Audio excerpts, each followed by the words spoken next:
Fyrstur stekkjarstaur. Stekkjarstaur kom fyrstur, stinnur eins og tré. Hann laumaðist í fjárhúsin og lék bóndans fé. Hann vildi sjúga ærnar, það var nú ekki sér, því greyið hafði staurfætur, það gekk nú ekki vel. Annar giljagaur. Giljagaur kom annar með gráa hausinn sinn. Hann skreið hún af úr gili og skaust í fjósið inn. Hann faldi sig á bak við básonum og froðinn í stál, meðan fjósakonan átti við fjósavanninn tal. Þriðji stúfur. Stúfur hét sá þriðji, stubburinn sá. Hann krækti sér í pönnu þegar kostur var á. Hann hljóp með hann í burtu og hirti agnirnar, sem brunnu stundum fastar við barminn hér og þar. Fjórði förisleikir. Sá fjórði var förisleiki, var alveg fjarskalega mjór og ósköp var hann glaður þegar eldabuskan fór. Hann þaut eins og elding en förinna bara greip, en hélt með báðum höndum því hún var stundum sleip. Fimmti pottaskjöfull. Sá fimmti var pottaskjöfull, var skrítið kuldastrá. Þegar börnin fengu skófils, hann barði dyrnar á. Þau rukust til að gáað, hvor gestur væri á ferð.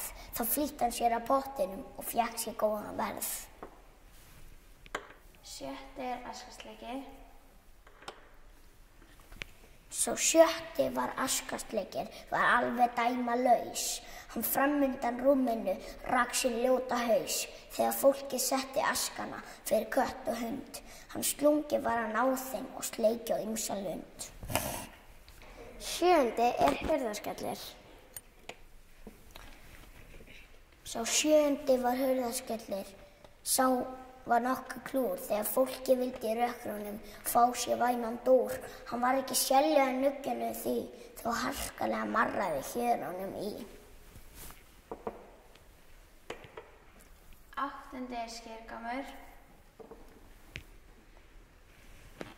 Skyrjarmur sá áttundi var skelfilegt naut. Hann hlemminn ofan að sánum með nefunum braut. Svo hámaði hann í sig en yfir matnum geim, en stóð hann og blístri og stundi og hreim. Níundi bjúgnakrækir.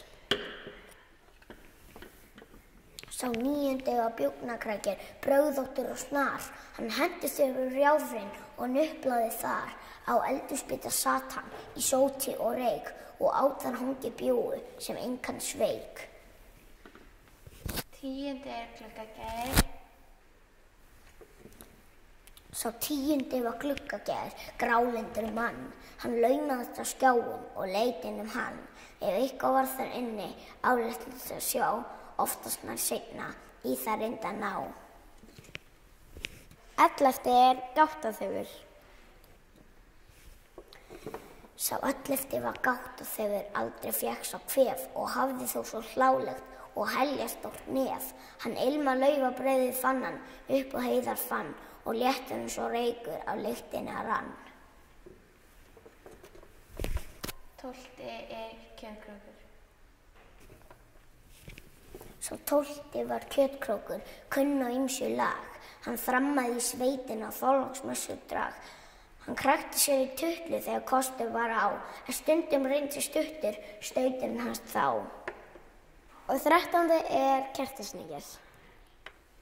Sá 13. var kertasníkir, þá var tíðin köld. Ef ekki kom hann síðastur á aðfangadagskvöld.